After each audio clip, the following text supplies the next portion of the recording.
What's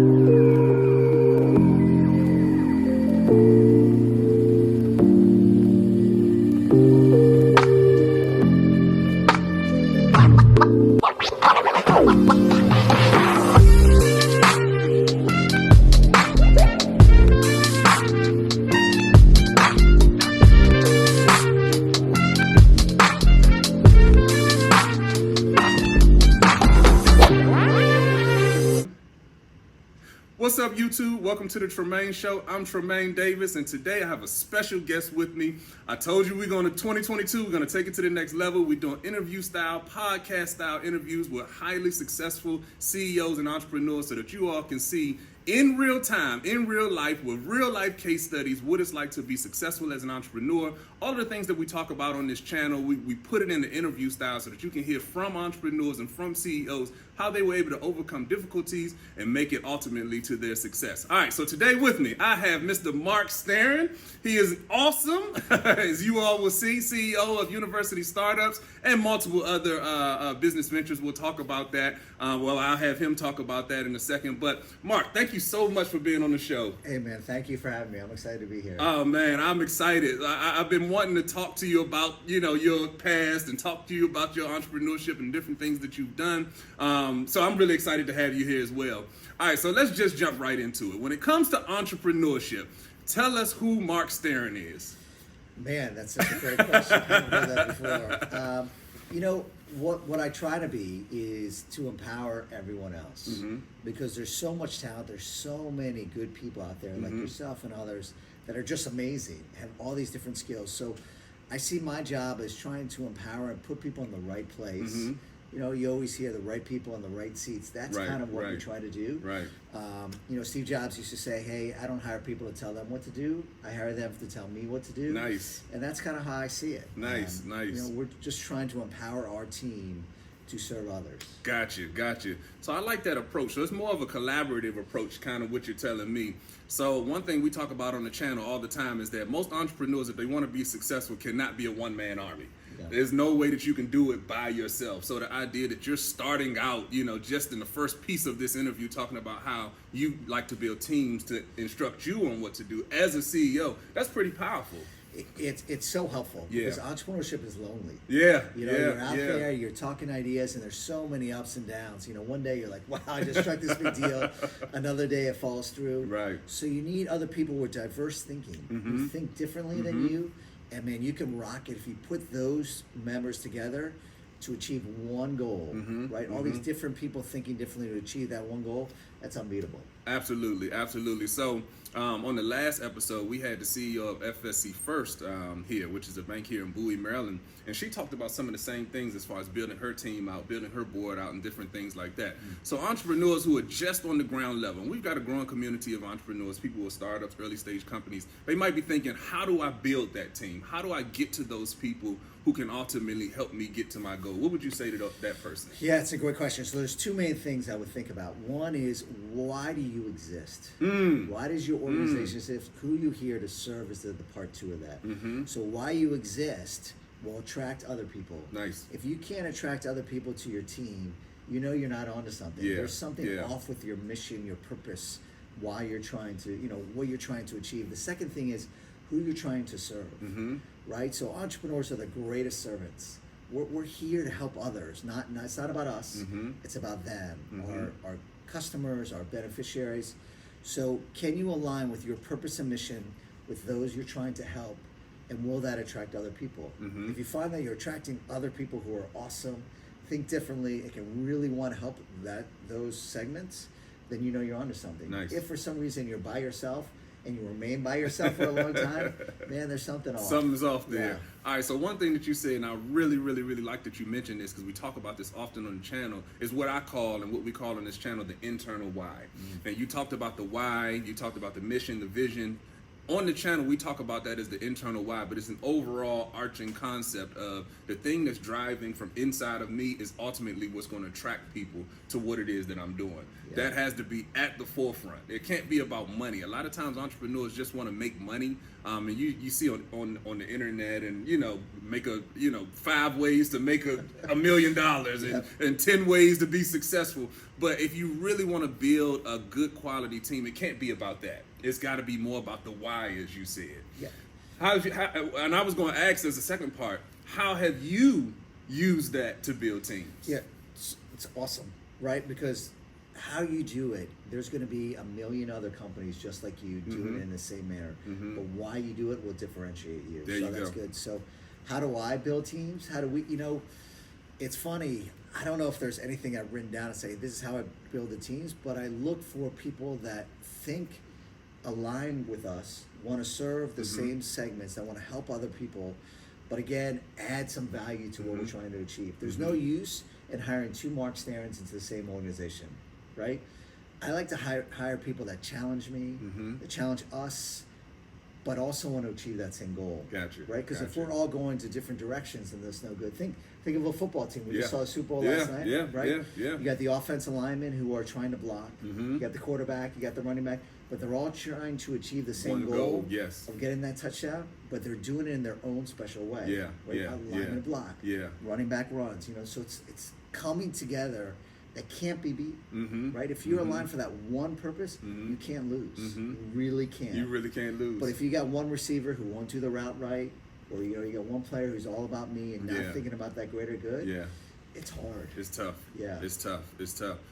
One thing that, Steve Jobs, and you mentioned him earlier, he gets a lot of flack for, and even Elon Musk gets a lot of flack for how he manages.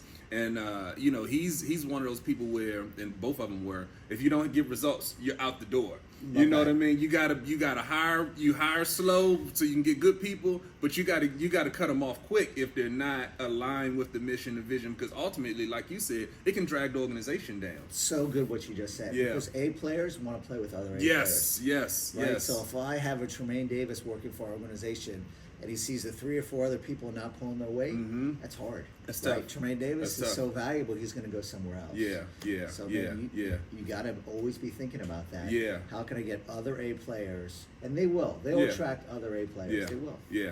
Awesome. All right, so let's take one step back. I gotta hear the backstory. So something you mentioned to me, and we'll get there, but I really want to get into it, how you lost everything and were able to build your way back. Now that is the quintessential entrepreneurial story. We have a whole, audience of entrepreneurs here who are living that story right now. And, the fortitude, everything that you have to be able to build back like that. That is a very inspirational story. Now I know if you think back on it, it's not good at the time when you think about it.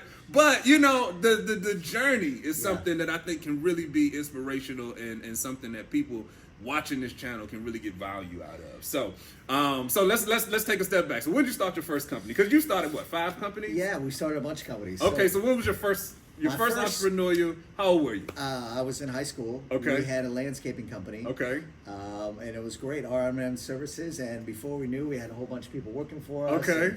Making a lot of money. It was just amazing. People would, we'd do anything.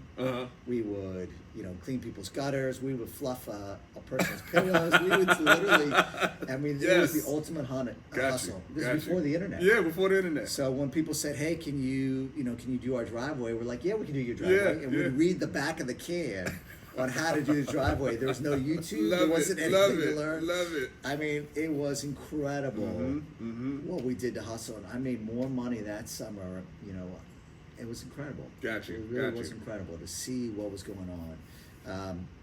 That was my first business. What drew you to entrepreneurship at such an early age? You say high school? What kind of drew you to, entrepreneurship? I got this thing where I can't really tell. And I started my first business in middle school. I was in like 8th grade when I started my first business. But I don't know if entrepreneurs are like born, or, is it something that you learn along the way? I've been at it for so long that I feel like it's just deeply ingrained in me. So what kind of drew you to entrepreneurship? That's such a there's no one path. I have this argument with academics. Everyone, you can't teach entrepreneurship.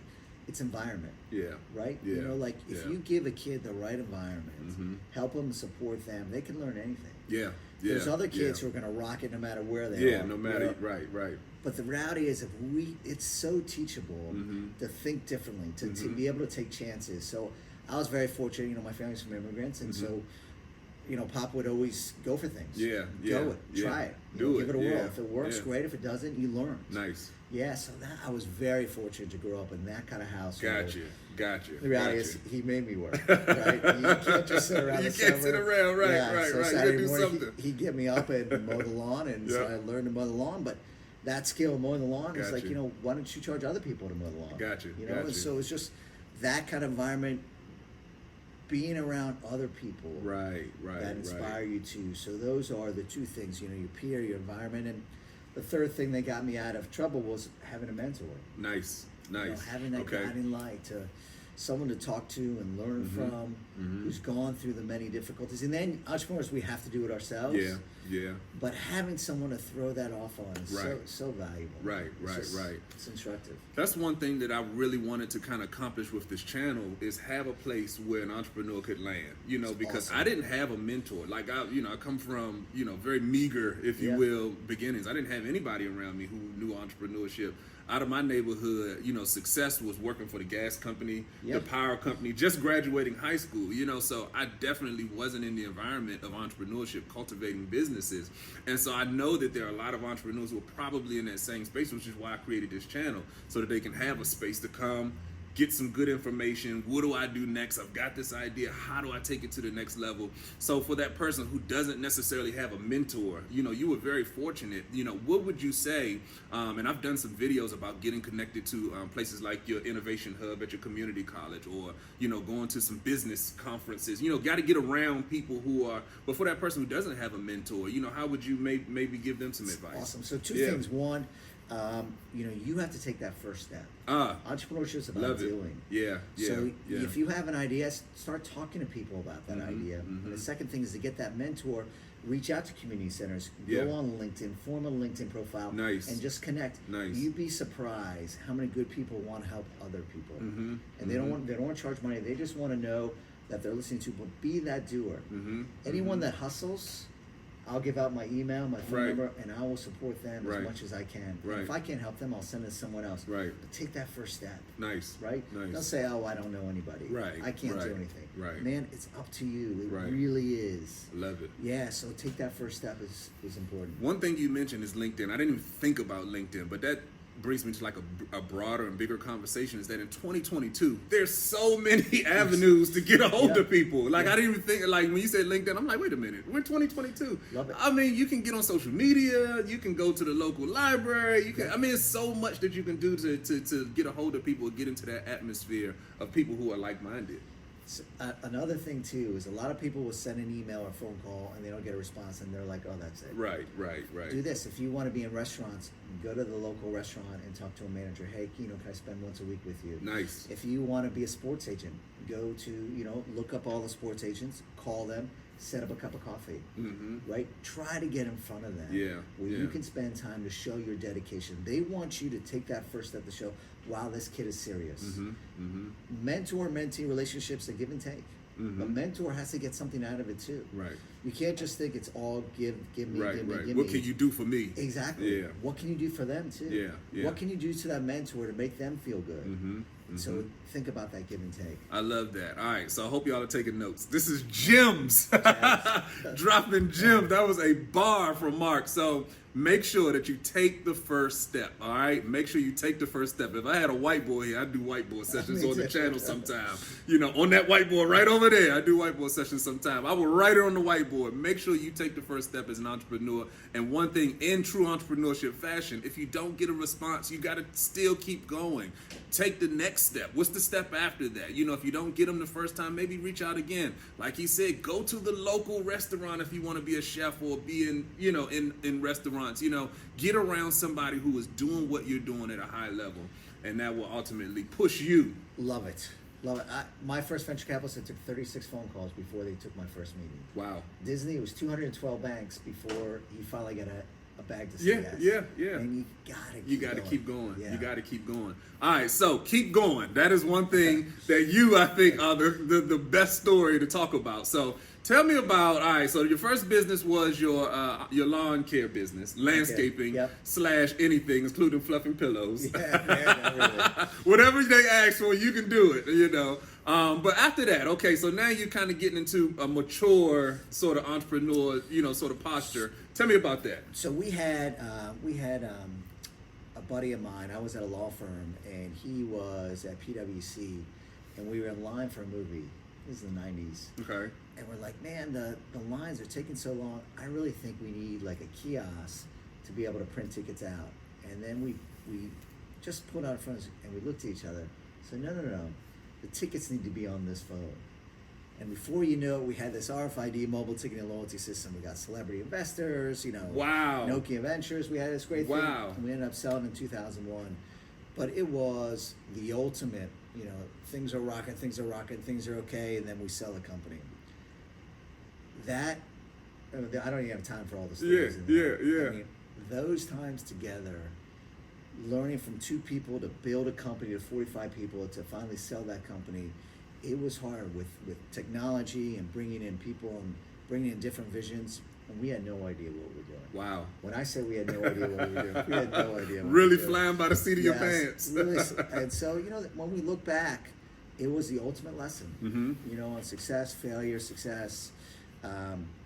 And I was way ahead of the time. My wife tells me all the time, look at that ticket, you know, that was your idea, you know, 33 years ago. Yeah. So it's so good when fun. you look at the Fandangos and all of those, you think like, man, I was at the cutting edge. We were at the cutting edge. We had celebrities talking about it. We would meet with the president of Paramount and all these different companies. It was, you know, we're 20s. We had no business being in charge of that company. But the thing that we learned and that I always learn is it's okay to ask for help. Mm-hmm. You know, we saw competitors as big time competitors. We saw our technology as, you know, this cutting edge technology, and in the end we lost sight of the most important thing was our customers. Mm-hmm. Mm-hmm. And we tried to grow too fast, and we tried to do too much for too many things without really saying, how can we best serve the stadiums that we serve? Mm-hmm. How can we best serve the ticket holders and really do it well? And it was, you know, a lesson learned. So that's a really good lesson. Another thing we talk about often is really getting locked into who your target audience is on this channel, you know, which is kind of like the first piece of your value proposition, knowing intimately who your target audience is. Because if you get off key and try to serve too many different people in too many different spaces, you'll lose track of who you are as a company. Yeah. And it sounds like that's something that you kind of had to live through to really learn that lesson. Yeah, and we didn't know, I love that, and we didn't know all the different stakeholders and what they wanted out of the transaction. Nice. You know, the stadium wanted more people at the seats. The, you know, Ticketmasters of the world didn't want to lose their position. The customer, the fan, want to have this great fan experience. Yep. And it's all about how you make them feel. Yep. And I've learned that so much is whatever business you do, there are many, many competitors, but how you make that individual feel is going to win you the game. Nice. Right? Because the solutions are going to be pretty agnostic and they're going to be very similar. Right? Facebook wasn't that different than the 11 other competitors, but it's how how they made other customers feel when they connected to each other. That's so important. Yeah, no, that's awesome. That's awesome. So when I think about just a value proposition, just to kind of dig in a little bit more there, because that is like ground zero when it comes to starting a business. And this is something that I really beat that drum on this channel, because there's so many businesses that reach out to me, early stage companies, startups, you know, what do I need to do next? And the first thing I go to is, what is your value proposition? So I break down value proposition, and I've got a whole thing that I do here, but it's basically, who's your target audience? The second piece is what problem are you solving? But, you know, a lot of people say, what problem are you solving? Because I've been involved with a lot of master classes and things like that, and that's what people teach. What problem are you solving? But I teach it a little bit differently. It's not just what problem are you solving, it's what problem are you solving for that particular audience. So it's who's your target audience and what problem are you solving for that audience. It's a small difference, but it's a big difference, because you can't just be creating solutions. You have to create solutions for a particular audience, which just sounds like what you're talking about. So if you got multiple stakeholders, who's the stadium, you got the customers, you got these people, that people, everybody's going to need that value proposition to match what they're doing. So it's what problem are you solving for the stadium, for the customer, for, Love it. that type of thing. So that value proposition sounds like something you really Yeah. had to learn a lot about. First of all, I love your framework. Yeah. Can I just add one thing to it? Yeah. So people talk about solving a problem. So if I have a headache, I take that aspirin, right? It solves that problem. Right. It's a great solution. But what are you thinking about when you don't have a headache? Nice. You're not thinking about that aspirin anymore. Right. So how can you connect? Yes. Emotionally connect that solution to them so they're always thinking about it. Yes. Love it. Love How it. do you use that social media 10 times a day? How do they use your solution? If I want lunch, I'm going to Chipotle. Yeah. Right? They're emotionally attached to it. Yeah. Man, there's so many things like Chipotle, Qdoba, Moe's. I mean, all the. Yeah. But for some reason, they emotionally attach it. So how can you do that? How can you solve it for them? I love what you said, that particular segment, and have them connected to you. Yes. Right? They can't survive without your product. Love service. that. Yes. So that's the key. Tying them in so they love it so much. It's no longer solving it. It's a need. And on top of that, I got to go back to it. 2022 is so much easier to do that these days than say, 2000 when you first came out. I started my first business in 2001. That was 21 years ago. Love that. All of this wasn't even out. You Yeah. couldn't just get on Instagram 10 times a day. That didn't exist, So, how do you create these organic sort of connections where, like you said, people are always connected to what you're doing? And it's so much easier. So, and I want to get back to the story because the next piece of your journey is what I'm really because I think that is going to add so much value to what people are doing out there, just that idea of overcoming. But how have you seen the landscape change? Because I've seen over the last 21 years since I've started my first business, which was a tech business, all the way to today. I mean, it's like night and day. If I think about 2001 and I think about today, what have you seen? And you started businesses 90s, early 2000s, mid, and even today. So what do you look at that transition in the business landscape? How do you see that? Yeah, so that's an awesome question. There are so many tools now to run experiments, to prototype, so you can see quickly if your product or your solution has real value to the consumer. That didn't exist in 1999. My first software, we spent $1 million building software. Customer came back and said, this is not that great. Wow. We're going to get $5 more million to build it all over again. Wow. Now, we spend peanuts on it. Yeah. Learn quickly, iterate quickly, and build a better solution. That has really helped. That's the first thing. The second thing is, unfortunately, all these tools exist there, and yet there's many people don't have that opportunity or advantage to do that, and they're just not aware of all these amazing tools because they're out there. They don't know about Tremain Davis, who can be a mentor. They don't know about prototyping apps like Balsamic and Just the Mind. If you have a mobile application, you don't have to spend $10,000 on an app. Here's $50. Try it now. See if you get reception and people see love if people it. like it. Right. That's the big difference, the tools. And now it's up to us as educators to make sure that everyone's aware of these tools and everyone can be an awesome entrepreneur if they want to do it. The barriers are less and less. It's just the knowledge, is not as widespread as it should be. Wow. All these different tools. Wow. So just thinking about even what you said about having to raise $1 million to build a product that people didn't really like, having to go back out and raise 5 more to redo the original. But that was what they were doing back then. Don't do it that way. That's not the way to do it. That's not the way to do it. No. Especially not today. If you're doing it that way today, you have messed up. Please don't do it that way. But you need validation from the customer that they really want it, and you don't have to spend a lot of money to do that. Which is great. One thing that I really want you all to take away from what he's saying right now is customer validation. You can do it quickly. Go out, talk to some people, validate your ideas, and there's so many tools out here so that you can get that done quickly. And again, entrepreneurs just don't know about this stuff sometimes, I'll give you a great example. I was coaching someone who was a security guard at the old school I worked on. He's like, Mark, I want to start a restaurant, great guy. And I said, how do you know people love your food? And he's like, well, there's a food truck that I can buy for like $100. I said, get the food truck. Start running your food and see what people say, and let's measure what recipes do they like, how much are they willing to pay for this. So now he's got this thriving food truck business that he can eventually convert to a restaurant, if he wants to, right? But he didn't have to spend a couple $100,000 in building out a restaurant, see if they will come, get the perfect location. Instead, now he's building this great set of recipes that his customers really love. He's doing it every weekend. Wow. He's so much so that he actually quit being a security guard. He's doing food trucks. I'm Full serious. time. Oh, full time. Wow. But instead of quitting a job right away, instead of spending all your money getting it back, space man, it's hard. Wow.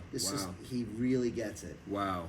That's amazing. That's amazing. All right, so I really want to ask you about how you were able to persevere, because in your next business, this is where things got a little bit hard, and this is 2008, and which, so everybody experienced hardship around 2008. The market bottomed out.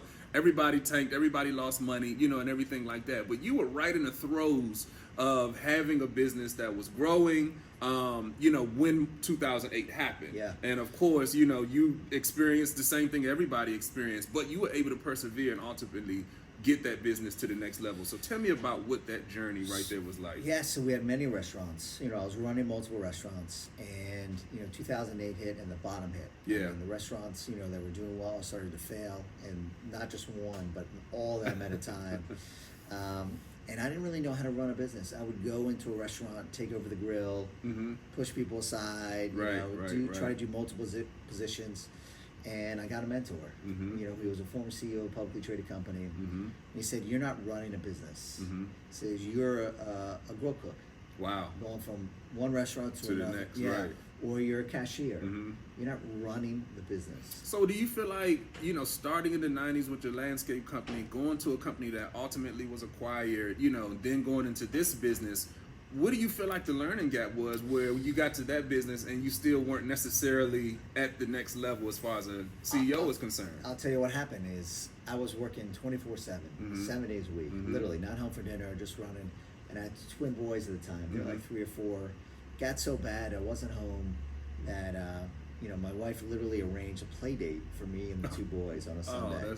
I know that hurt you. That hurt you. It hurt so bad. I know that hurt you in your heart. It was 3:00 in the afternoon. We were about to start the play date. I said, it's in between meals. We'll be fine. And I got a call from one of the restaurants, and I had to go. And as I was leaving the door, my kids are crying hysterically because I'm not spending any time with them. The young boys in the door. And as I'm going to the restaurant, my chest, I start feeling this pain in my chest. I'm in my 30s. Yeah. And I start feeling this pain, and and I start rushing to the hospital, and the doctor says, you don't have a heart attack because you're having all these stress things. He goes, but you'll be dead in 3 years if you continue on the pace you're doing. Wow. So not only was I not running a good business, wasn't a good dad, wasn't a good husband, all these things in life weren't doing it. So that's when I got the mentor. Got you. Learned how to run a business. Got you.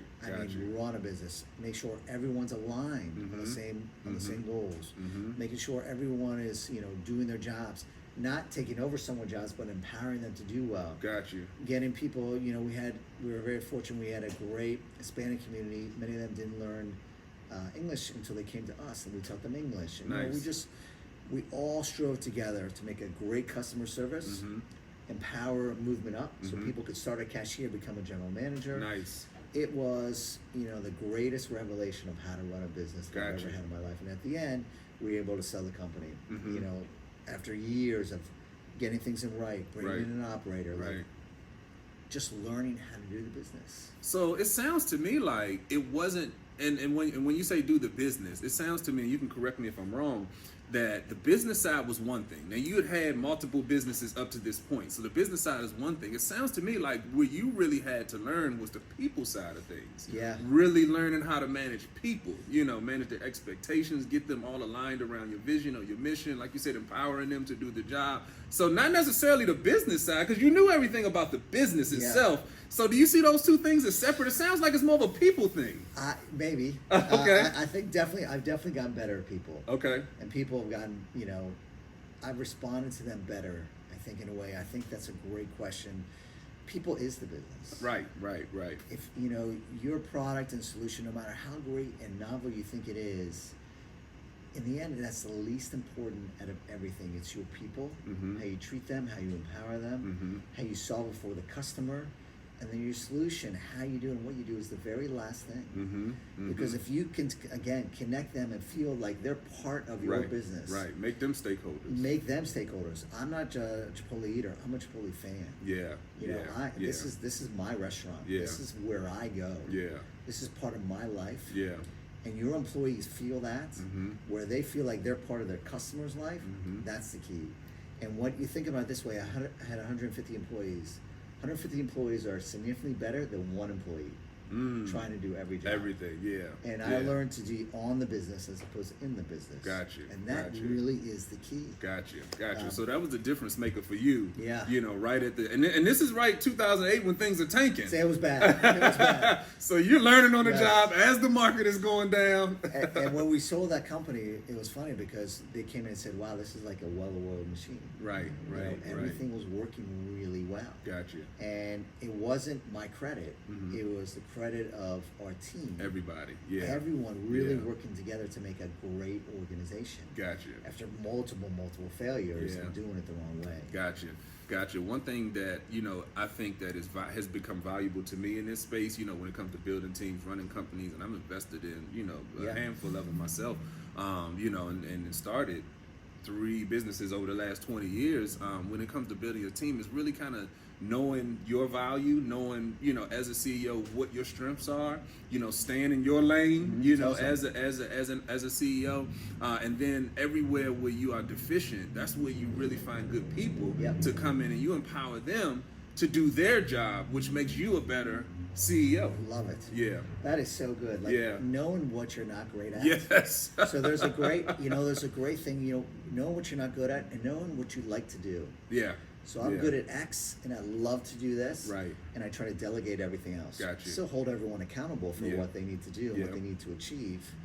But this is what I love to do. Like, I love this. I love being in meetings. I love seeing the vision where we're going to be in 5 years. Right. And then I have great founders and great, you know, coworkers that are just amazing, that do things really well. Got you. Right? That I know I don't do as well. And I want to empower them to do it. And even things that I do well, if I think someone can add value and they can grow, I'll try to defer that as well. Nice. Yeah, because they need to grow as well. They can't be stagnant. Right. That's about growing. They have to be able to want to. And if you empower people to do that, they'll stay. They'll stay and work hard. And work hard. But if they know they have real interest in the business, that it's their business. It's not my business, it's our business. Right. Man, that's so much more powerful. Yeah. All right, so you finally made it through that. So I have to ask this question because now you've had multiple exits. You know, I'm sure, you know, the wife can go shopping whatever she wants, you know, get whatever car she wants, you know, things are looking good. You know, you've got a business that you started a couple years ago now called University Startups. What makes you go back into another startup after you've had a few exits? You can go chill on the island in the Bahamas if you want. You know, you can retire. Why go back in? I'll tell you what drives us is the mission. Yeah. Right? We have a mission to empower high school students to either A, get in college or get a better paying job than they would have. That alone inspires us. Nice. Right? I feed off the energy of other coworkers. I feed off the energy of waking up every day knowing that I'm doing something. You know, we have impact in our company. You know, we're impacting these kids to be better. Got you. Like, that's what it's all about. Yeah. Those are organizations that really, I think, make a difference in the world. That's what we're trying to do. So that takes me to a place that's real dear and near to me as an entrepreneur. And I'm sure a lot of you who are watching this channel right now, as an entrepreneur, you're always an entrepreneur. Yeah. You know, you can't put it down, you know. You can't put it down. So even when you get to a place where you probably could retire and just relax, you know, ride off into the sunset, there's always going to be another idea. There's always going to be something else that you can build, some value that you can add to a community. And it sounds like that's what happened with University Startups with you, just getting the opportunity to do something that's going to empower high school students and college students. So tell us about University Startups. Yeah, so it's a great organization. I get to work with amazing people, but what we do is we really empower, again, high school students to either A, get into college, or B, get a better paying job than they would have. And we do it through entrepreneurship. We have multiple courses. We have social and inclusive entrepreneurship. We have college and career readiness courses. We have mentorship. And think of this amazing platform, this one place where you can go to not only learn about entrepreneurship, but learn about yourself. It's a journey to be able to take entrepreneurship and say, wow, if I take this course, I become more optimistic about life. I become better in my other courses that I take. I become more self-confident. It empowers me to be able to find a college that's right for me. It empowers that student to find a job that they may not even think about. You know, other industries that, man, I didn't even think about this was possible. This was possible. And that's what it is. It's a light bulb going on in these kids' heads. You say, I can do X. X, right. And whatever X is, their choice. We're just the methodology and the tools to do it.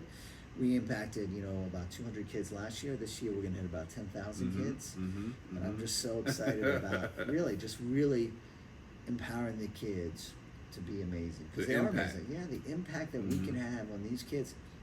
And the reality is, the impact these kids are going to have in their own communities, in our communities, right? Here in the DMV, here anywhere in the world, they take these courses, they will impact their community. That's awesome. That is amazing. So, impact is really the driver. And you know what? When you think about mission, vision, which, I said, tell me about university startups, and everything like that. The first thing you went to is the mission, the vision, how we're going to help these kids, how we're going to impact, how we're going to build communities through these kids getting empowered to be and see who they could be, the possibilities, that type of thing. But if you think back just on, I guess, a trend line, thinking about your first business all the way up to today, you're talking about probably, a 25-year journey here. It seems like at the core of everything that you've done has been mission, has been vision, has been the why. And even when you were figuring it out with that 2008 business, what got it back on track is getting locked in to the mission, the vision, the why of everything, the internal why. So tell me how that has evolved in your mind up until today. And I see that it's powerful today, but just tell me the evolution of the internal why for Mark Stern as you started your businesses. Yeah, I think the internal is the key. I think you said it right. People can have, great service, great joy in washing dishes. If they know that those dishes are going to be out there to serve a customer, have a clean plate, and that person's going to enjoy the meal better because of the beautiful dishware that they've. So the internal why is what you do. I found that I have to be inspired, do something that really gets me up in the morning, and that's to serve, these amazing group of individuals who are just going to rock the world. We're going to change the world. That to me is great, but the reality is internally, I know that every moment that I wake up, I'm doing something that makes, a difference. Other people have to decide what drives them. Someone's internal why is going to be so different. That's why it's internal. But the reality is, don't wait for a particular moment to say, I won't, I'm only going to thrive if these circumstances exist. If I work for a nonprofit, or if I do, or if I work for this great cause. No. Build the internal why for yourself, no matter what you're doing. It could be sweeping the floors, washing dishes, cooking a first-class meal, whatever it is. Make it the best, that you're doing something to serve someone else. And it's not about you. And that why just explodes inside of you. It really does. It's pretty cool. And and to piggyback off of that, it radiates. So that's really what attracts others to you, including customers, but definitely people that you want on your team, board members, employees, that type of thing. It comes from that. That's the core. That's the driver. I think about a guy like Elon Musk. I mentioned him earlier. He's all mission driven. I mean, you think about the people, and I've met people who have worked for Tesla, for years, and now they're doing other stuff. And they'll say, like, while they were there, it was hell on earth trying to get this stuff done, but they felt this energy to go do it, to move a mountain to get this product out or whatever it is. It's amazing. I love that, because what they'll do, they'll literally call salespeople and help build a car to get it done. Like, this needs to be done. And we're doing it here to make the Earth a better place. Or we're here to SpaceX to go to the moon or to Mars and make sure Earth, that people have a way to live in case Earth is. It's that kind of focus. That kind of drive that really is infectious. Now the question becomes, do people burn out? Do people, get to the point where they can't stay at Tesla? I don't know. I don't know. I haven't worked there, but I love. He's clearly that approach. A model. For us, we try to get people a blend of, you make it happen, you're driving it, and we're all aligned on this mission to help the students. And whatever that takes is what we need to do together to help those students. Wow, that's amazing. All right, so we're going to kind of wrap it up here. I think we've had a really, really, really good conversation. A lot of the nuggets that I took away from this talk is really kind of digging down into mission vision. The internal why, as we call it on this channel. Part of the external wise, your value proposition, Yeah. really finding a way to connect your products and your services, your solutions to your particular audience. And it sounds like those sort of basic things, these are basic things we talk about on the channel. And I people ask me all the time, like, you know, when I do counseling or coaching, teaching, that type of thing, you know, no matter what the problem is with the business somebody brings, it comes back to a few basic, you know, a few things that helps to drive a business forward or can troubleshoot a business. So if it's not like this earth-shattering stuff, there are a few things that you can do really, really, really good to drive a successful business. Now, if you had to narrow it down to like maybe 1, 2, maybe 3 things that you would give as advice for entrepreneurs, especially ones that are watching this channel, what would you say? It's an awesome question. Couple things. One, I would be less focusing on your solution, on how you solve it, as opposed to what you said before, like why you're solving this, why it's important, who you're trying to serve, and try to figure out, you know, as you talk to customers and learn from customers, learn super quickly. That's going to be your advantage over General Electric or whatever these big companies you're competing against, because they have a bureaucracy they have to go through. So what can you do to learn super quickly as to what's bothering the customer? What do they need to see solved right now? That's number one. Number two, once you've figured out what that solution looks like, how can you emotionally connect with them? So they're part of what you're building. Gotcha. They're part of your organization. Yeah. They can't even think about the other guy because they're stakeholders. They're stakeholders. Yeah, they're part of it. They're part of the solution. I love it. And then the third thing is really get mentors. Nice. One mentor, group of mentors. You know, I have my own board of advisors, my own personal board of advisors that keep me on track for my goals and what I try to achieve in life. But if you can just have that one person who has, you know, a similar interest that wants to see you succeed, and they're out there. Yeah. You really just have to go and find them, but they're out there. Find that individual and have them hold you accountable. Nice. Right? If you say you're going to make 5 phone calls that week, make 5 phone calls. Yeah. And have that person accountable. Hold you accountable. Yep. Nice. So I know you mentioned your dad, but I really want to hear who's mentors for you. So it's awesome. So that CEO, who's, you know, the CEO of the publicly traded company, was my mentor, has been for years. Okay. You know, my dad is not as well as he, you know, is now. He's a little sick, but has been for a year. And then I have someone else who really just helps me with my goals. We have a meeting every 2 weeks. Okay. And just say, hey, Mark, you did X, Y, and Z. You said you were going to do X plus 2, X plus, you know, Y plus 2, and 1, and why didn't you do that? Right. And just holds me accountable. And it's it's amazing what it's done for me. I am so much more productive. I'm more fulfilled. And I have a clear vision of what I need to achieve every 2 weeks. Accountability is not a bad thing. It's great. Some entrepreneurs would think like, oh, somebody, you know, on my back or, you know, that type. But no, accountability really gets you moving in the right direction. If I want to lose weight, I need to measure it. Yeah. I can't just guess what I weigh today and what I'm going to guess in 2 weeks. I need to weigh myself every day. Yeah. So you need that accountability partner who says, Mark, you were supposed to do this today. You know, why didn't you? But they can help you overcome it. There are going to be days where for some reason it doesn't work out. Right. Figure out what went wrong and fix it. Got you. Love it. All right, so there's 2 things I want to do to close out the interview, and I appreciate your time today. Sure. You know, I want to hear about what Mark Sterin where Mark Sterin sees himself in 5 years, and that's just because we can go back, we can look at the tape, and this is your accountability right here. So in 5 years, we're gonna watch this, and I'm gonna say Mark said he was gonna do this. I want to hear about that, and then I want you to close us out with something strong. Yeah. All right. So tell us about what Mark Sterin, where you want to be in 5 years. What's Mark Sterin's 5 year? I love that. So 5 years lease for university startups and Mark Sterin. We're going to hit over a couple 100,000 students. We're going to be empowering communities all over the country. So we're super excited about that. Where I am personally, you know, hopefully written another book. Hopefully still teaching and mentoring students, which I love to do. That is kind of, you know, my goal in life. And then finish something strong. Oh, well, before we finish with something strong, tell everybody how they can find you. I know you're doing the university starters, but if they want to holler at Mark or they want to get engaged with some of the stuff you're doing, how can they find you? Anytime. msterin at university-startups.com.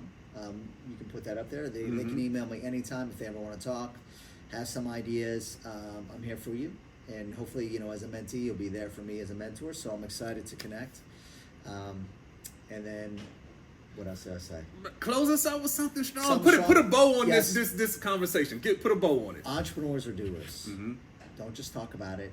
Go out and really do something. Prototype, talk to customers, get a mentor. Don't hold your idea like so close to the chest that it just sits there and eventually dies, right? Before you know it, you're as old as me in my 50s, and you're like, oh, what had just happened in the last 30 years? Go make it happen, okay? Good luck. I don't know how we can close the show out any better than that. As usual, like, subscribe, share. Please send this information to every entrepreneur that you know. They need to hear this information. They need to hear from guys like Mark Stern who have been successful on multiple different levels, but have also been at the bottom, just like everybody has experienced. And he's giving nuggets, he's giving bars, he's telling you exactly what you need to do, giving you the blueprint on how you can be successful as a business owner, as an entrepreneur. All right, I'm Tremain Davis, and I'll see you all in the next video. Peace.